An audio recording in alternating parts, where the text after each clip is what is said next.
Hello everyone, 31st নাইটের কথা আপনাদের মনে আছে? জানুয়ারি তো প্রায় শেষ হতে চলল, কিন্তু আপনাদের কি মনে পড়ে নিউ ইয়ারের সেই মোমেন্টটা কীভাবে আপনারা সেলিব্রেট করেছিলেন?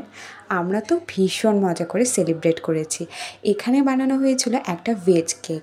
নিউ ইয়ারের সেই মোমেন্টটা আমরা প্রচুর খাওয়া দাওয়া করে সেলিব্রেট করেছি। নিউ ইয়ার বলে কথা, শুরুটা যদি ভালো খাবার দিয়ে না হয় তাহলে সামনের বছরটা ভালো ভালো খাবার খাবো কী করে? এখানে আমার 2 মাসি মিলে কেটে নিয়েছে পুডিং। আর এখানে আমরা অর্ডার করেছিলাম একটা মিনি পিৎজা।